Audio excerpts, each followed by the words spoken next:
If you sit down to write and nothing good comes out, then maybe do something else that you could do instead to kind of celebrate it. Maybe not every day, but maybe you could also do something once a week. Hey, this week I worked on my songwriting.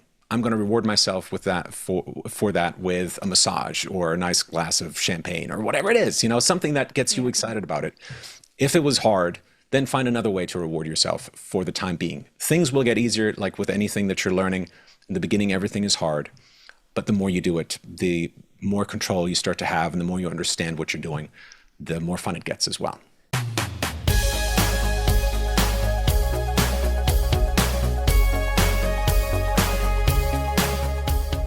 Hey Voxstar, and welcome to From Singer to Artist. I'm Lara Chapman, award-winning singer and songwriter turned viral vocal coach and the host of this show. At VoxTape Studios, we help singers from all over the world level up their voices by teaching them the 3 fundamental skills all singers need: technique, awareness, and artistry. Whether you're looking to go pro or just develop your voice for fun, my team and I are here to help. Check the link in the description to book your first session or grab some of our other resources. Alrighty, are you ready? Let's get started. One of the biggest things that creative people especially struggle with is getting started and getting out of their own heads and not judging themselves all the time or being afraid that other people are going to judge them.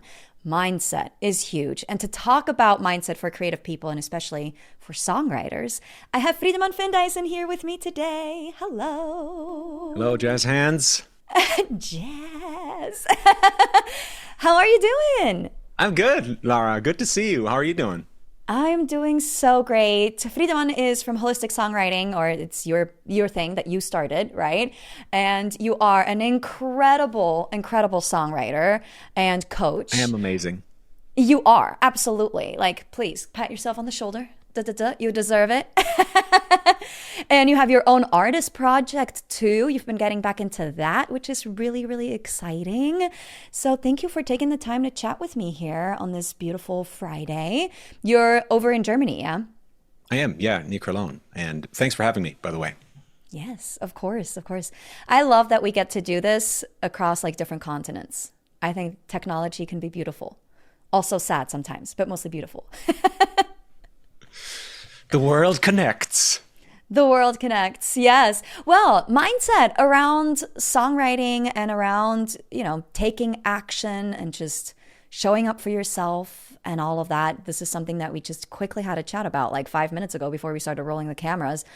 And I was like, yeah, this is really a universal thing that so many people struggle with, not just in writing and creative things, but also like, girl, like when was the last time I went to the gym, right? It's so hard to show up for ourselves. Do you see that with yourself or your friends, your family, your students? Do you see it there too? Yeah, of course. Everywhere, all the time. And with myself as well. Like we have a 4-year-old at home, which makes things really difficult sometimes. And life gets in the way all the friggin' time. I think the best we can do is just do the best we can do, and kind of get off that high horse of if it's not perfect, I'm not going to do it or I'm no good. So I think every day you show up is a win.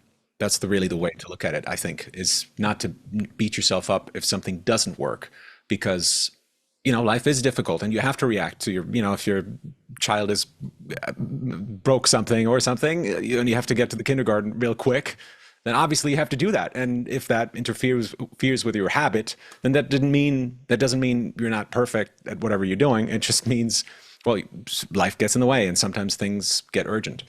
I think it's really important to look at songwriting as something you take seriously, and like anything, any hobby or anything you want to do, take more seriously, you should treat it as a job so you can fully immerse yourself in it, which I think is crucial for any real learning to occur. But it might look different for you than it does for me. And I think a lot of it is figuring out what works for you. I know a lot of people really believe that you should write every day, for example, and that is the way to go. Doesn't work for me. Not saying that it's bad. I'm just saying for my lifestyle, the way things work out with my family, that would never work. And I don't really enjoy it either. I don't like sitting down to write a song for 15 or 30 minutes. That's just not me. Like when I get to work, like I'm a focused person, right? I want to work on something for a couple of hours. Like for me, an ideal session is anywhere from 4 to 6 hours. So Wow. when I want to work on a project, like when I'm writing my album, I wrote that in 2 weeks, 15 songs in 2 weeks, every day, maybe two or three songs sometimes. Picked my favorite 15. That became the record. So I'm very quick, right? I have my process down. I know exactly how I write or kind of what my overall process looks like. So that really helps.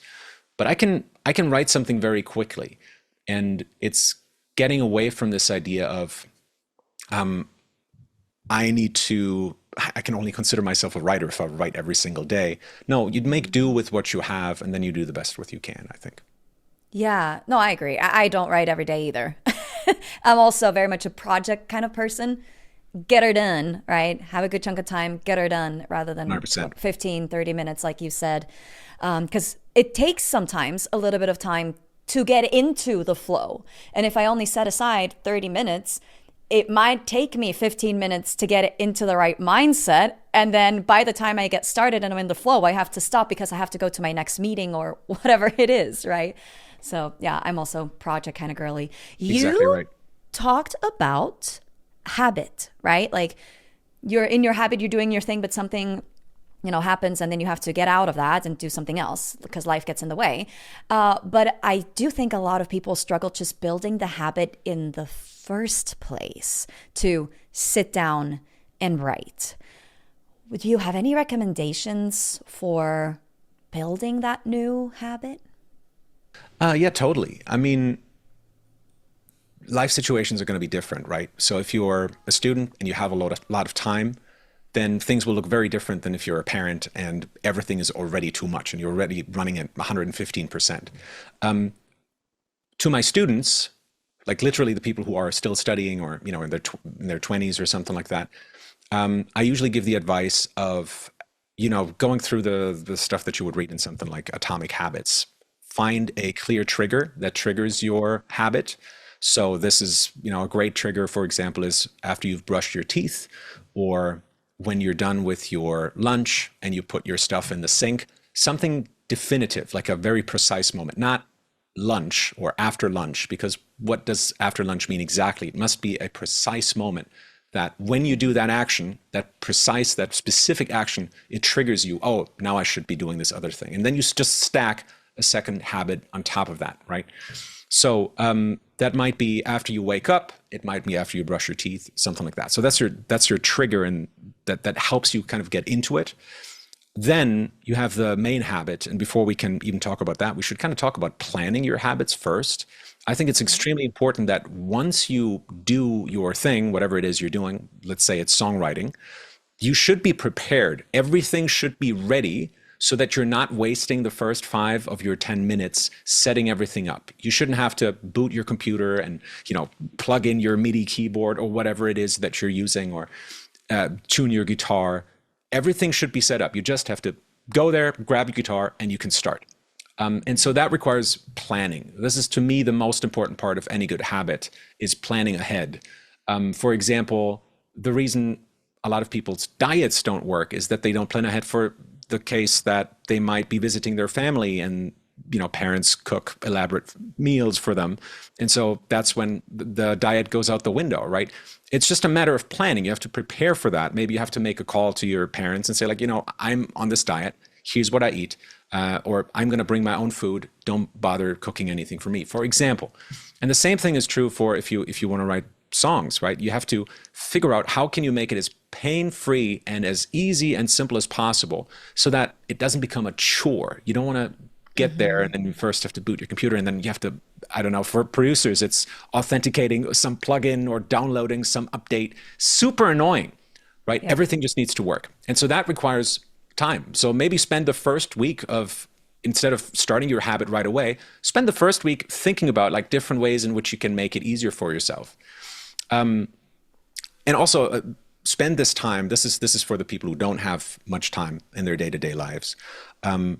Coming up with ways in which you can make it almost invisible to yourself, so you're automatically doing these things whether you want to or not. So this is small stuff like, say, let's go back to the diet idea, right? If you're if you eat too much candy, right, then don't buy the candy in the first place. It's going to make it so much easier not to eat candy.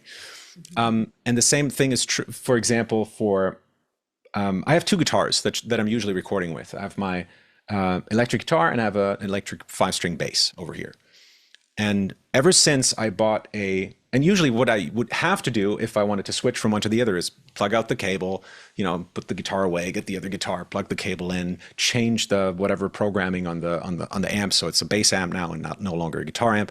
And now I just have a little switch that I can operate with my foot. I have two cables running from this, like with a splitter, and it just makes everything so much easier. And I had to figure out what that's called and had to order it and find that stuff and install it, but that took me no time, like half an hour in total maybe. But it's just that idea. And I think most people never sit down to really think it through and really think about what can I do to make this easy for myself. So it's not a chore, so it's not difficult, but so it's easy.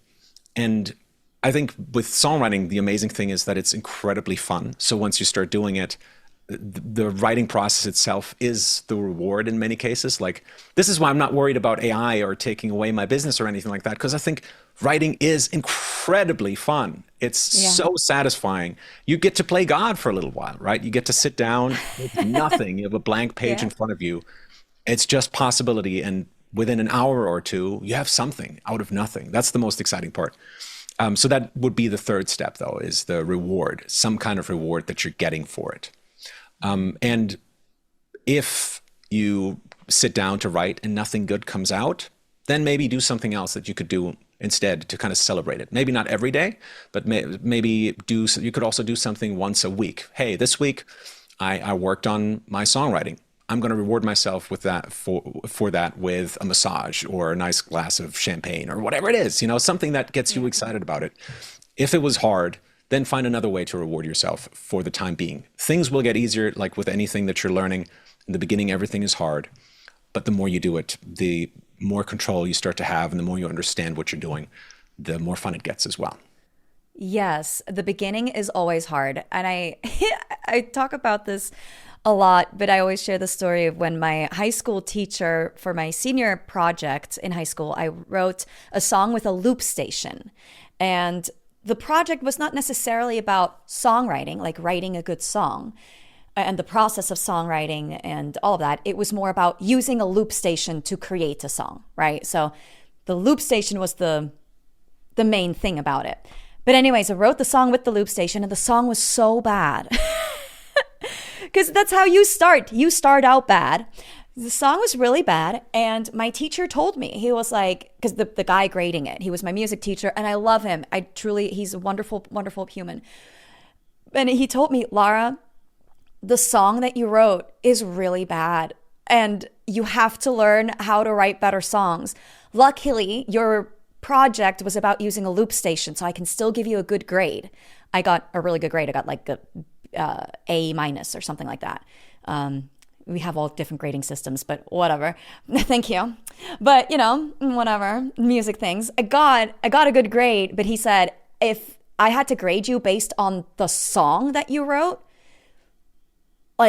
you would barely pass because it's bad. And I was like, it's okay. I understand what you're saying and I agree with you. It is kind of bad. Like, literally the lyrics were, I'm a little girl in my own world. I mess around, but I still feel the ground, and this is my sound. That was the verse. Oh my God. That's literally how the song started. And then, this is my story. I'm not sorry for who I am. That was the chorus. That's how it goes. Yeah, I have some pretty start. cringeworthy stories about, for sure. But I think a lot of people, they don't even get started. They're not even, building a new habit, learning how to build a new habit, because they are so scared of being bad or being judged, or that songwriting is really difficult.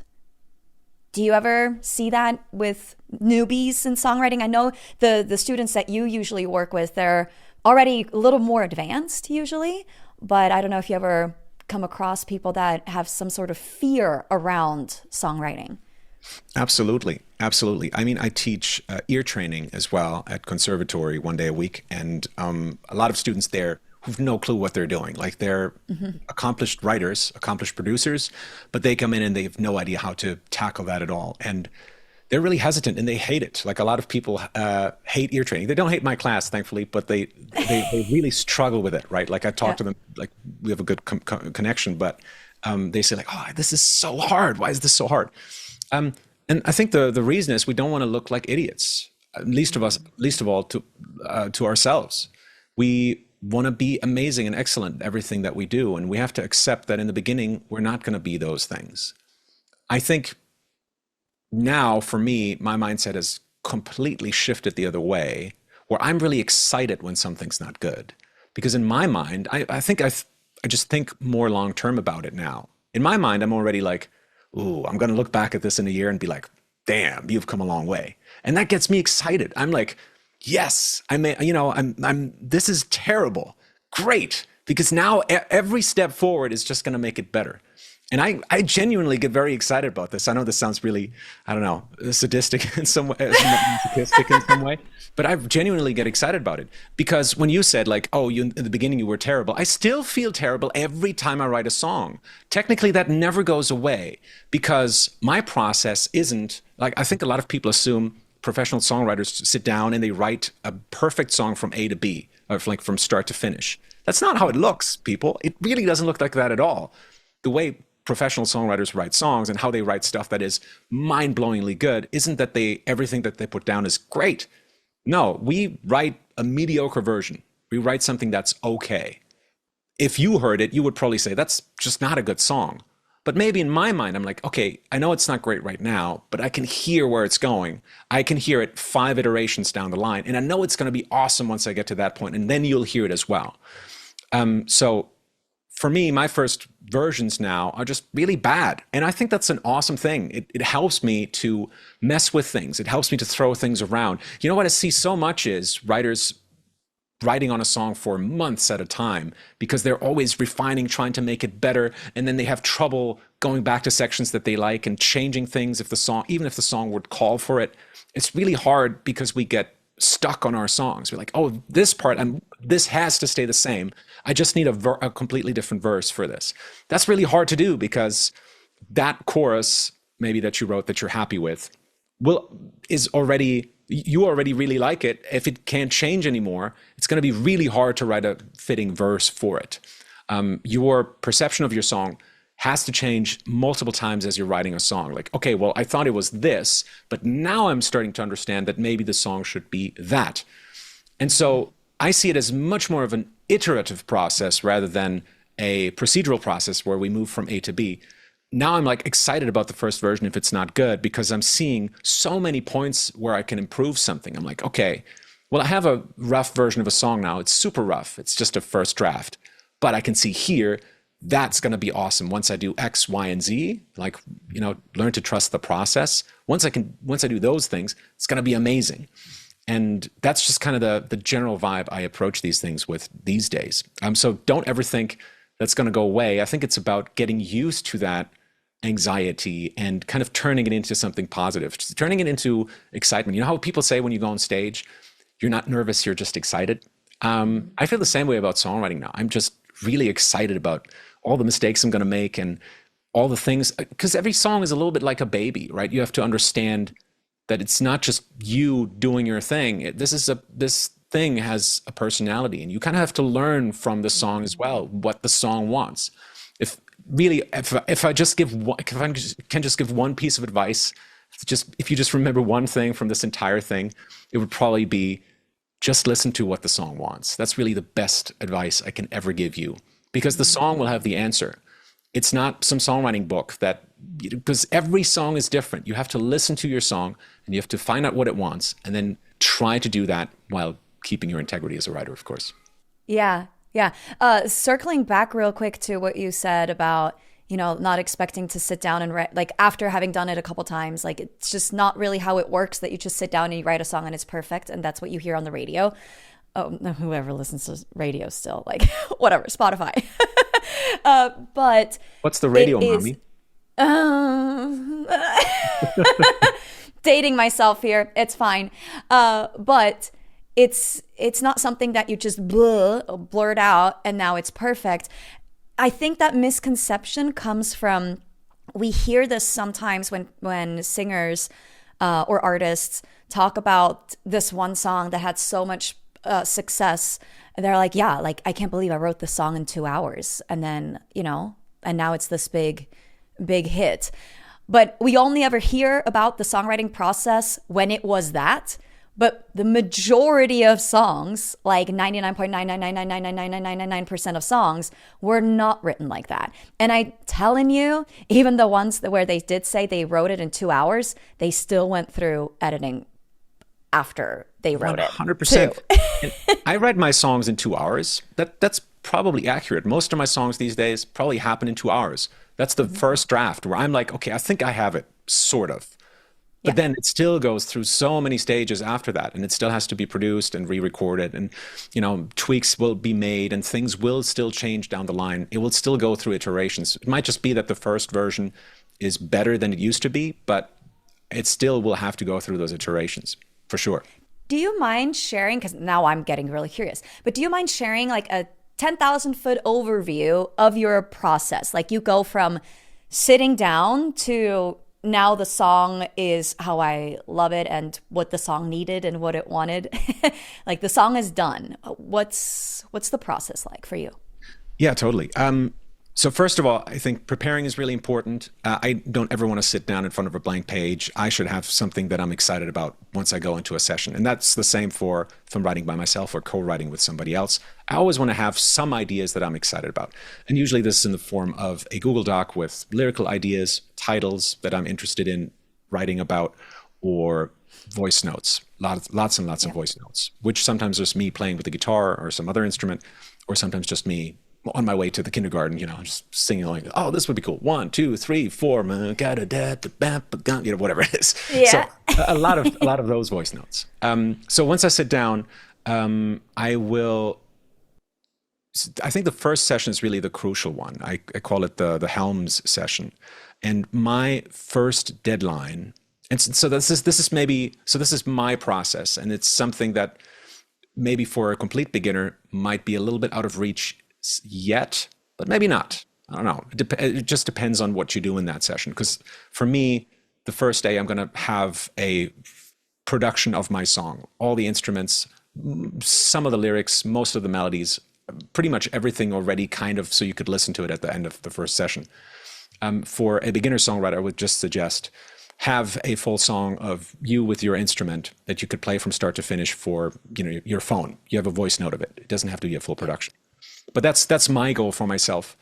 Always, it's my first deadline. At the end of the first writing session, I have to have a full song, not just a chorus, not just a cool groove, not just some lyrics. I have to have a full song from start to finish that the next day I could come back to and listen to from start to finish. Because I very much believe that songs are diary entries, and we have to capture the moment sometimes. Like, if you just got dumped by your boyfriend or something like that, you're in that moment right now, and you're feeling feelings that you're not going to feel tomorrow or a week from now. So you have to capture that moment as accurately as possible. And that's always true, whether it's a big emotion like that or a small emotion. How do you feel today? That's often the question that I ask myself when I'm writing, like, how am I feeling right now, and how can I channel that into a song? How can I express that and turn it into something that's interesting to others, not just like, hey, here's how I'm feeling today, but here's what that says about humanity or as a whole or something like that. And so that's the first thing I will try to do is produce a demo of my track that I could listen to from start to finish. Then the next step is stepping away from your music. Very important. Once you have a song, step away from it for at least 24 hours if you don't have a deadline. But for as long as you can, step away from your song and don't listen to it. This is something a lot of writers do wrong, is that they keep listening to their own music. They put it on their phone and listen to it when they go on walks or commuting to work. I think this is the wrong way to do it, because what you're essentially doing is you're training your brain to accept the demo you already have, and your demo is shit.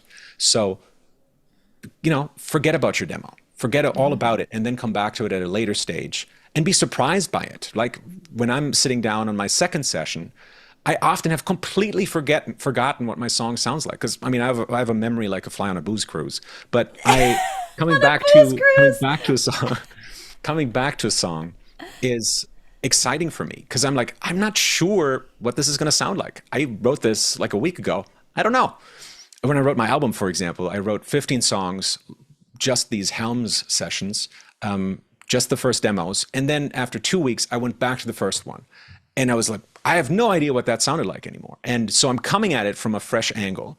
And now in this session, my main focus is, okay, this is how I was feeling on that day. How can I get the quintessence of that across? So back then it was very intuitive writing. Now I'm thinking more about, okay, I'm a little bit more critical now. How can I turn that into something that people will want to listen to? And then this is where technique really comes in. This is where skill becomes really, really useful. It's like, okay, maybe I could use this chord here instead to kind of further this emotion a little bit, or this sound over here, or this kind of sound design over there, to shape my message and make it more clear to the listener so that they're feeling what I want them to feel, which is what I was feeling, ideally. And so I call this step the triage process. What it is about is figuring out what doesn't work with your song and fixing that. You go to the worst spot in your song and you fix that, usually by rewriting it or sometimes editing it if it's already really close and it's just like, it's not quite there. Usually these days, I'll just rewrite it. Instead of saying, let's try to fix it and spend hours manipulating it and moving boxes around and it doesn't really work.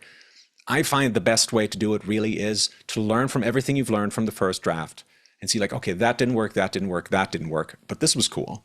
And then write another version of it. So if your verse doesn't work, that's your least favorite part. It's the weakest part of the chain, so to say. You rewrite just that and you figure out how to make it better. And if you do that a number of times, always fixing what's the worst thing now, at some point you get to a pretty good song. And so this is usually my second day.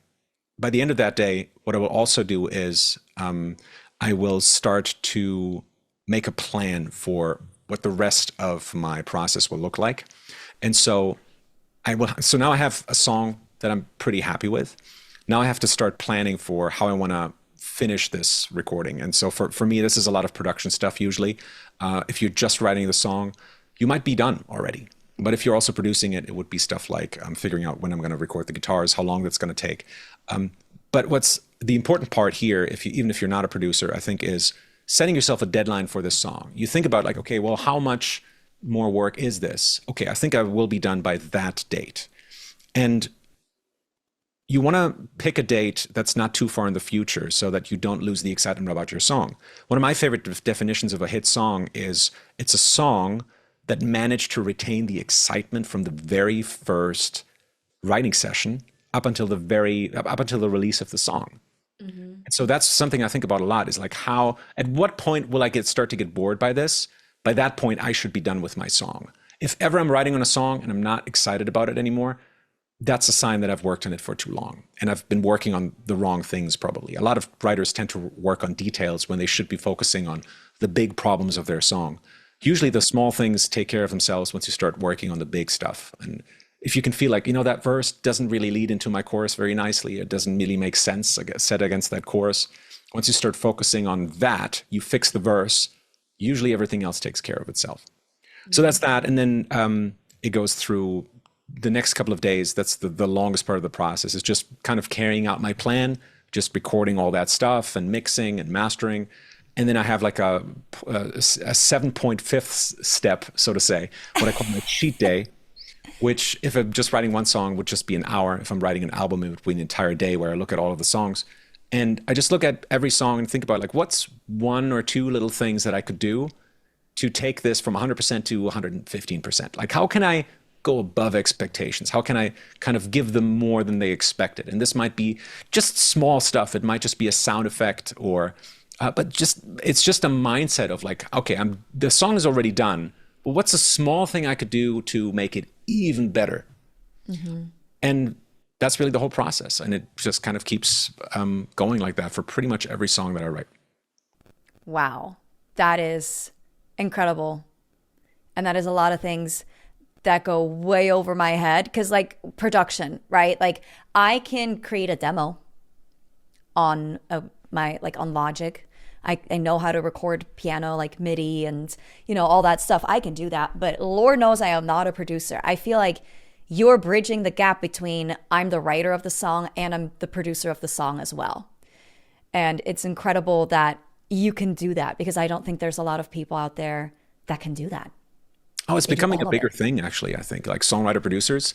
Like because I know how you feel. Because when I started out, I started production when I was 18 or 19. So I had been writing for a couple of years, just being a songwriter, just being in a band, just being a musician. And I love it. For me, production is like another instrument. It's not as complicated as you think. I know a lot of people are worried about getting into it because like, oh, I don't want to, how complicated is this? It really is not complicated. Once it's set up, it's actually fairly simple. If you can use Photoshop or even something like Word, it's not much more complicated than that. It's just like learning an instrument, but it's fun, right? Learning an instrument is fun. Learning how to use a DAW, a digital audio workstation, is really fun. So, and it gives me so much more control over my songs. If I have to find a producer and tell them exactly what I want, it's not that much fun for me. I love tweaking and I love that small stuff. Yeah. So I would never want to give that up. No, I totally understand that. I need the collaboration. I need the collaboration there. And also, if you're listening or watching this right now and you're like, oh my God, there's so many steps, and oh my God, I don't know anything about anything. I don't even know how to write lyrics or melodies yet. It's okay. Everybody starts somewhere, right? Like, learn the basics of songwriting first, and then, you know, like, build upon that, build on top of that. Don't get overwhelmed and just like, oh, well, I'm never going to get to this kind of level that Friedemann is at, so I'm not even going to start in the first place. And I think that's a big mistake. You don't have to, again, start here. Start in the basement and work your way up to, you know, friggin', I don't know, floor 395, where Friedemann is at. I'm somewhere at like, I don't know, floor 86. And I'm working my way up to you too. But it's fine. We have some ways to go. Do you ever top line only? Yeah, sometimes. Sometimes I will get producers to send me tracks and I'll have to find a melody for that. Yep. Yeah. Is there like, how does your process look like when you're doing top lining and you're not touching the production at all? So I'm a studied musician, so I have a bachelor's degree in music, so that's certainly helpful. I have a very technical approach when it comes to top lining. It's really more of a technical structure, I suppose. I am still very much intuitive when I write a melody. There are no rules in music that dictate what you should write and shouldn't write. It's more like music theory will give me an idea. Oh, well, I've tried the first, third, and fifth scale degrees. Maybe I could try the second, fourth, and sixth now. Or maybe I could try this kind of rhythm now. Or maybe I could try this or that. So I'm kind of going through a list in my mind. Like, okay, well, I've kind of done this now. I could come up with iterations of this, but let's try something radically different now. And this is usually my approach. So this is the underlying lesson here, I suppose, is I don't write one line and that's it. I will usually write at least 5 and then settle for the best one. Sometimes I'll send all 5 to the producer because I'm like, I actually like all of these. Let them decide. I've done that a bunch of times, and often they choose a different one than I would have chosen, which is totally fine, of course. But yeah, that's a really good way to think about it. It's just, and that's the same with songs as well, right? Don't let my seemingly complicated process get you down, because what Laura's saying is completely right. You should just write. The best way to learn how to write songs is to literally just do it. And for the first 20 songs or so, you should just write. You don't even have to listen to people like me. Just sit down, grab your instrument, and write something that sounds cool. I think that's the best way to learn, because you're building an intuitive knowledge of how songwriting works and what you like about your voice, what you like about songs, and you will draw from dozens of years of experience, because you've been listening to songs your entire life and you know what a good song sounds like. You might not have the skill quite yet to write something like that, but you have the intuition already. I had a really weird experience a couple of years ago when so I do this thing every week where I give feedback to songs from people, and I started doing this thing where I would ask them first what they thought was wrong about their song. And honestly, I swear to God, 90% of the time they said exactly the thing that I was going to say, which tells me that the issue usually isn't with people don't know what's good or bad. Usually the issue is maybe they don't know how to get there yet, so maybe the skill is missing. Yeah. But I think much bigger than that, and this is coming back to mindset, is this idea of, I spent so much time making this, and you're telling me I need to change it, I need to make it, make it again, essentially. I basically just wanted you to say, this is good enough, you're done. That's not how it works. If you feel that your song isn't done, if your intuition is telling you, I think this should be different, listen to that intuition. Your intuition is right. That's the song telling you what it wants. Wow. Yes. Oh, yeah, no, you just called me out there. I was like, just tell me that I'm a pretty princess. No, 100%. Oh, yeah. You just want the validation, or like, I spent so much time on this. I don't want to change it because of all the time that I spent on it. No. Which is again definitely. why in the first couple iterations, it's fine if it sounds bad. That's when you fix all the big bad mistakes so that later on, like the song is good, right? And then you can start polishing it and making it sound good. Do you ever write just for the sake of writing, and like you never like you write a song and then you don't take it through all the editing phases? You just like, yeah, that's fine, but I'm gonna write a different song, and then like you never really get back to this other song, like where you have just like a draft version of it? Well, I do have a lot of songs that I don't end up finishing because I don't think it's going anywhere. I'm not super excited about what it is. Those are usually, interestingly enough, those are usually the songs that I have the biggest plans for. Like if like maybe a song, I got a song stuck in my head and like, this is going to be so awesome once I bring it, I start producing it, and half an hour later, I'm like, this is not very good, is it? I had too big expectations, I think.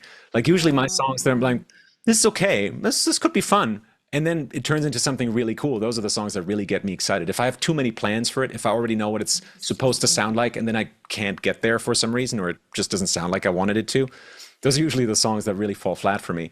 I don't usually write songs where I'm like, I'm excited about this, but let's just write it for the sake of it and not finish it. Because for me, the process of finishing is part of the writing process. I often get this email actually of people like, hey, I have all these ideas on my hard drive, so many started songs, I don't know how to finish them. And usually the best advice I can give you is, well, start practicing to finish songs. That's also a skill, right? It's a part of the process. You've only been practicing the first part of the process, which is generating ideas. Well, you need to learn how to break that out into a full song, and then how to make the individual parts better, and then how to finish it up so it sounds like a finished product.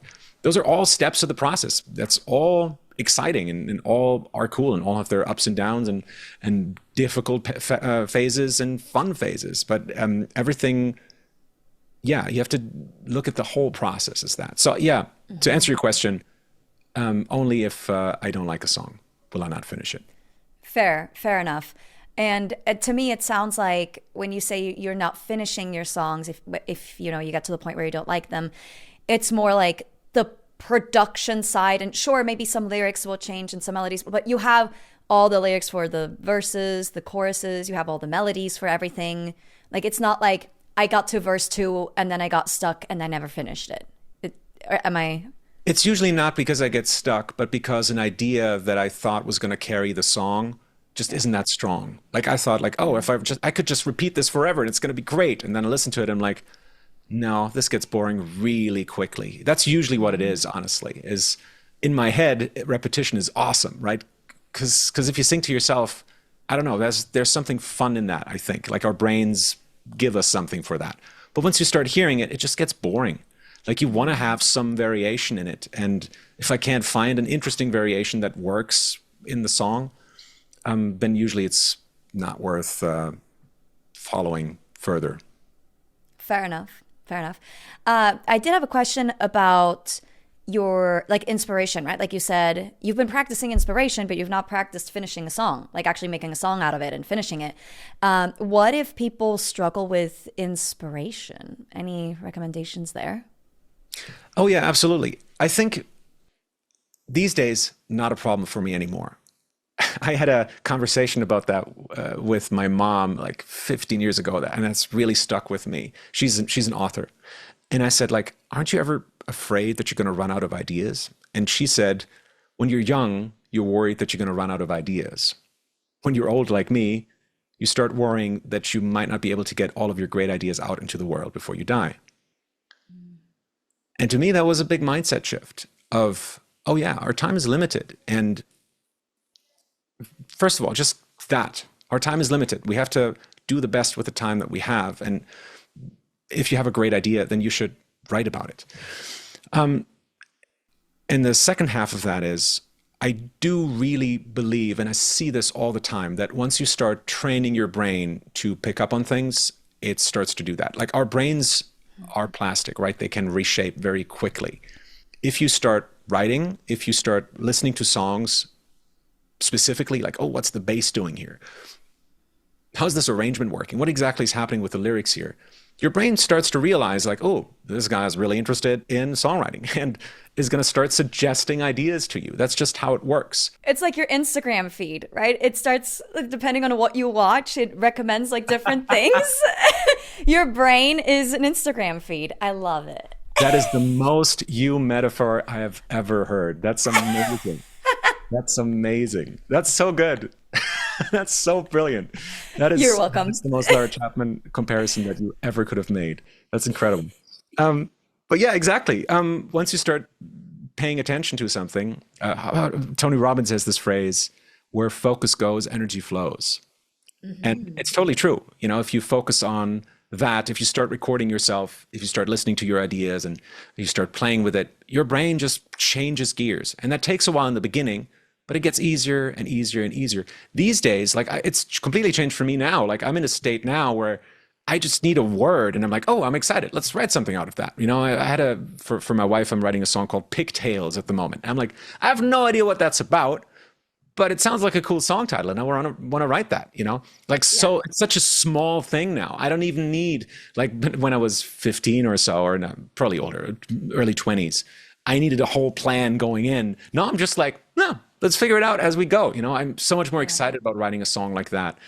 Obviously I have frames and structures in the back of my head that I'm always using when I'm writing, and I'm using music theory all the time when I write. But that's now second nature to me. And I can just focus on, let's take an idea and kind of figure out where it wants to go and explode it into a full song. You have all of the experience from all those years of writing that you can now just rely on those frameworks and systems and tools and all that stuff that you've built over the years. So that's awesome. I do want to circle back to your conversation with your mom. I think this is so real. Like, your time is passing either way. And we have a limited time on this planet. And we always push things out. We're like, yeah, I'll get to it when I get to it. Right? And then you never get to it because you always put something else first. So if songwriting is something that you really want to do, or singing, or I don't know, picking up, tennis, whatever, right? Whatever you want to do, you just have to make it a priority and do it now, because time's going to pass either way. And eventually it's going to be too late. But as long as you're still breathing, it's not too late to start doing that thing. And you know, you said, or your mom said, you know, I'm worried now, like, or when you get older, it's more of a matter of, I'm not going to have enough time to get all my good ideas out there. So it's like, start now while you still have time to do it, and develop good ideas. Even if you don't have good ideas right now, you think you don't have good ideas right now. If you start practicing now, you're going to get better and better and better and better. And also you get better and better and better ideas too. So basically, I guess what I'm trying to say is start now and stop putting it off. Totally true. Yeah, it's like an investment in the bank, you know, it kind of, the curve goes like this. The sooner you start, the sooner you will see returns. You know, it doesn't go like this. It's not the effort you put in is what you get out of it. No, it goes pretty quick. If you keep putting effort into it, things take off pretty quickly. We were talking about, before we started this recording, Stephen Covey's book, 7 Habits of Highly Effective People.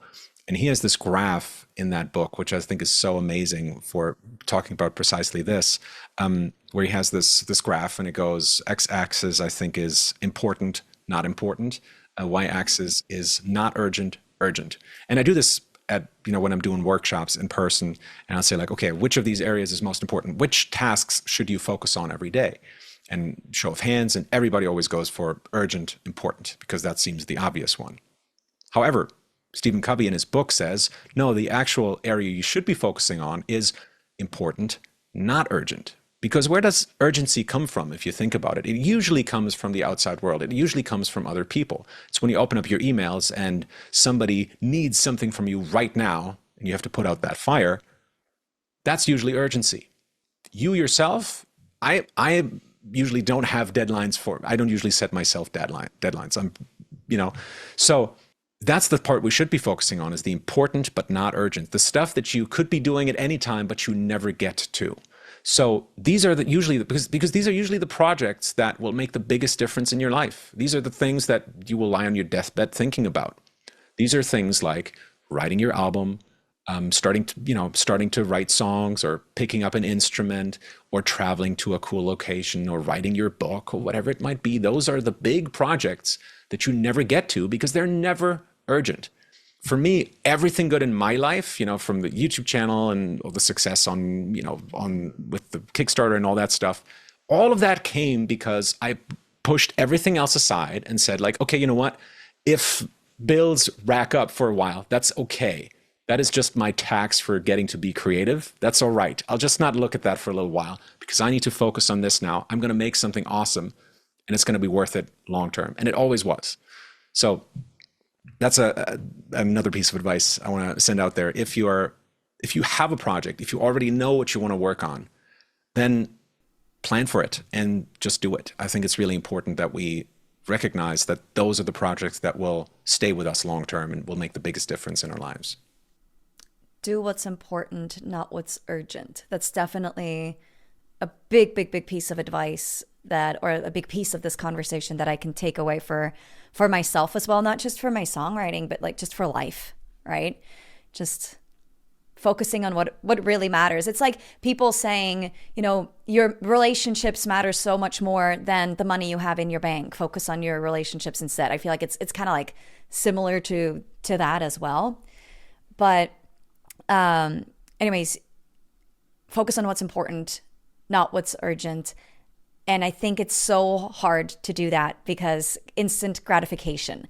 So it sounds like the projects that you always, that gave you the most happiness and the most return in life in general, monetary and otherwise, were the projects that were important to you. Not necessarily what was urgent, but what was important to you. But you said that those were longer term projects, and it wasn't instant, right? Urgent means it needs to happen now and it's instant. And you get I can check this off my list gratification, that dopamine hit instantly. And we live in a world right now where instant gratification is the norm, right? Like you have a computer in your pocket with your, just with your phone, and you can learn anything you want at any time. And that's just dopamine that keeps getting released like all the time, over and over and over again. And that's, I think, why we like to do the urgent things first, because it's like, okay, I can check this off my list. I can check it off my list. But yeah, you don't have that as much when you're focusing on the important things, the more longer term things. But the payoff that you get at the end then is so much bigger, because now you get this big serotonin boost, which is more long term, and dopamine fades really, really, really quickly. It's something you can be satisfied with. You can really look back in that and be proud of something you've made, I think. And I think it's always worth putting this out there. Detoxing from social media or from email for a while is always a good idea. I have an assistant now, and her main thing is just to check my emails and only send through the stuff that, like, I'll batch answer everything once a week now. But she only sends me through something if it's really super urgent that it can't be, has to be answered sooner than that. But other than that, I check my emails once a week, and honestly, I kind of miss some of those sessions. So sometimes it will take 2 weeks, and that's fine with me. I'm also off of social media for that very reason, because I think it kind of increases the speed of our lives so much that we can slow down and look at the things that are really important. And I think songwriting to me is one of those things. Whenever I sit down to write, it calms me down and I just feel great. It feels amazing. Now, that wasn't always the case. Actually, it always was. As a teenager, you think you're the best in the world. So I always thought I was great at songwriting, thankfully. I never had anyone to tell me that I sucked, even though I totally did back then, looking back now. Awful, just awful. If I had a realization a couple of years ago when I was listening to my first songs again, and I thought, like, wow, if that student came to me now, I would have, at that point, I would have said, you should probably not write songs. This probably isn't for you. And that was my big realization of, like, well, okay, those people are important too. And I shouldn't turn anybody away, because even somebody who's as bad as that, as bad as I was back then, could turn into someone who's really good at what they're doing if they just stick with it and they want it enough. And I wanted it. I really wanted to write great songs. Like, I wanted to be as good as my idols were. And in my eyes, I've gotten there. I'm not my idols. I've become my own best self, which is that was another lesson I had to learn. But I'm super happy where I am with my songwriting now, because I always kept pushing. I always wanted more. I always wanted to get better. And I have enjoyed every step of the process, but I also was always looking forward to the next step and kind of improving and all that. Yeah. And you do still get that dopamine hit, like that satisfaction, right? When you did something, even though it's like just a small step of the overall thing that's important to you, right? Like if that is releasing your first song or your first album or your 10th album, whatever, right? Like you took a couple hours like out of your day to work towards that. That still feels good. And people like to feel good. And sometimes you don't feel good. Sometimes you have a day where you wrote on a track and it doesn't feel good. And why is that? Because songs can be difficult. It can be difficult to wrangle a song into shape sometimes. I have that. I have those sessions all the time. It's still important because sometimes you have to just work through a couple of steps where it's not fun, so it can become fun again. For me, the most fun I'm having is I really like coming up with song ideas. I really like iterating on those song ideas. Then there's a whole stretch of like just finishing stuff off. That's the least creative. That's the part I dislike the most. And then I really like finishing songs off, like when it's just already great and I can just like, oh, just let's add this thing here and make it even better. So there is definitely a phase in every single song that I write that is just tough work. And I come out of those sessions and they're not great. But I also know it will be worth it to just continue working on that. I think that's also the thing that sets us apart from others so there's this, have you ever read The Dip by Seth Godin by any chance? No, I have not. Because it's a marketing book. I thought maybe you'd know it. So he has this curve, he calls it the dip, and he's talking about a couple of different things and how it could relate, but also it could relate to learning. So the curve looks like this. It goes up a little bit in the beginning, right? Because when you start learning something, you make progress rather quick. Oh, yes. No, I know this. Yes. Yeah, yes. Sorry, go ahead. And it goes back down, basically to zero, stays there for a bit, and then it shoots straight up at the end. And then like exponentially goes up at the end. And that's a great way to think about it, I think. Every project will have that curve pretty much. Every project I've been involved with has always kind of had that curve. You start off, everything is going great, and then you hit that dip. The difference now that I have looking at it is I trust the process. I know it will, if I just keep working through that dip, things will get better at the end. And I think that's the thing that sets me apart from a lot of other writers who maybe get discouraged because they think their song is now crap and they can't, it's just not good enough. I think I get excited now almost about the fact that the dip is there, because it means, well, a lot of other people are going to give up at that point, but I'm pushing through, and that's who I am. I think the more you do something, the more you can start to identify with it, and it gives you a positive boost of like, I did that. I did the hard thing, and I came out better for it, you know? Yeah. So, I just wanted to say that if somebody's listening to this and they're like, but songwriting sometimes is really hard and it's not fun and I don't get those dopamine boosts, that's totally normal, totally 100% normal. It's just sometimes it's a matter of like, okay, just have to push through this bit so it can be fun again.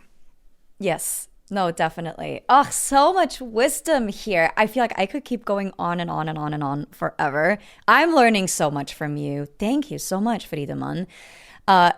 And is there anything else that you would like to get off your chest? Any piece of advice? Anything? I mean, not that we're lacking advice here in this episode. I think that's pretty much it. I think I've said the most important things. Go for it. Go for it. Just do it. In the like beginning, Nike. just do it. It's probably the best piece of advice. Just do it. Listen to what the song wants. If you do that, you're going to be fine for at least, the first year or so. Listen to Nike and listen to your song. Just do it. Ta-da. We love it. Oh, I had another analogy but you kept talking, so I wasn't going to interrupt you. But you said like investment, right? I just need to get this off my chest, then we can stop. Sorry. But it was like, it's like investing in the stock market, right? It always goes up and to the right, but sometimes it goes down, but it always comes back up. And the earlier you invest, the more you get out of it at the end. I know nothing about the stock market, but there you go. There's my stock market advice. Invest in yourself early and it builds on top of that. Anyways, you have an awesome book that's all about getting over your own mindset blocks and getting into the creative phase of writing and, the journaling to a certain point as well. Can you tell us a little bit more about this book? Because I want to talk about it real quick. Yeah, so it's half journal with like boxes to tick off and to kind of track how you're doing. Half, I guess, nonfiction book. Like there's full chapters just explaining concepts. And it's about how to build habits, how to finish projects. It's basically a book about, the book is called Getting Things Made, and that's really what it's about. It's a time management book for creative people. So, because I think we really live in our own world in a way where we maybe don't have deadlines from work or something like that, or we have to set our own deadlines for our own projects. And that can be really challenging for humans, for us, because that's not how we're wired. Unless somebody tells us what we're supposed to do, we can kind of, veer off the road very quickly. And so it can be very useful to have a couple of guidelines, a couple of rules that you set yourself to bring a little bit of shape to your day so that you're getting the most out of this, and be your best self when you're writing music and when you're creating art, because that's the thing that you're sharing with other people. That's, what people will remember you for. And that's the gift we bring to the world. And we want to make sure that we are at our very best when we write those things. Yeah. I'm super excited about this book. You just told me about it, so I literally already ordered it on Amazon and got the confirmation it's on its way. So I'm very excited to get my hands on it and build these good habits and make sure I show up for myself and my songs that I want to write. Because not lacking ideas, lacking action sometimes. Because, as coaches, we sometimes give advice and we're like, I should really follow my own advice sometimes. I don't know. Maybe you don't ever feel that way. I do feel that way sometimes. Totally. Yeah, totally do. I had this, just let me tell that one story. I have this rule, the Rubin rule, which is a 5-to-1 ratio. And the idea is, and this kind of goes back to what we were talking about earlier, when you're struggling writing something really good, instead of trying to write the perfect thing, you write 5 things and you pick the best one from that. So that's the 5-to-1 ratio. So whenever you get stuck, instead of saying, oh, but I need to get this right, and really putting the stress all over yourself, instead, go lateral. Just write 5 things very quickly in the span that it would have taken you to write one thing. You write 5 things, like, 10 minutes or so per thing or less. And it usually breaks the writer's block or the difficulties very, very, very quickly, because we're all good at telling which of those 5 is the best, I think is the best. And so, I had a song where I had a great chorus. I finished my Helms. I had a full song. Second day I come back and I'm like, the chorus is amazing, but these verses are just not good enough. And honestly, for 2 months, I was working on that song because I believed in that chorus so much, trying to fix that verse, trying to rewrite it, and nothing I wrote was ever good enough. And so, I threw the verse away and wrote something new, and I couldn't get it right. And then I said, why don't I just listen to my own advice and do the Rubin rule? And so I took half an hour, set myself a timer, half an hour, 5 versions. So just copy pasted my choruses and filled the gaps with verses extremely quickly. Literally guitar, okay, this is an idea, let's do that. Bass, okay, and here's what the drums would sound like, and do that 5 times. And within half an hour, I had my fix. So that was a huge moment for me. I haven't forgotten it since, thankfully, but I'm sure there's a bunch of other stuff. Yeah. Taking our own advice. Yay. For the win. So it sounds like our advice, like the advice that we give, is good. We just need to follow it. But that's hilarious. Thank you so much for sharing. And the book, I will link to it in the description as well. If people want to order it, they can get it there. But also just a little foreshadowing. We are launching a songwriting program. It's a little cohort, and it's launching on October 14th. You'll hear more about it. And if you sign up for it, you're actually going to get this book written by Friedemann Findeisen from Holistic Songwriting, our beautiful guest here, as a bonus included. So Stay tuned for that. Doors open on October 14th. We're there almost. Not quite, but almost. We're going to get there.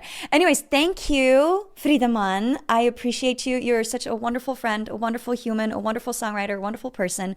I appreciate you. And let's go write some good songs.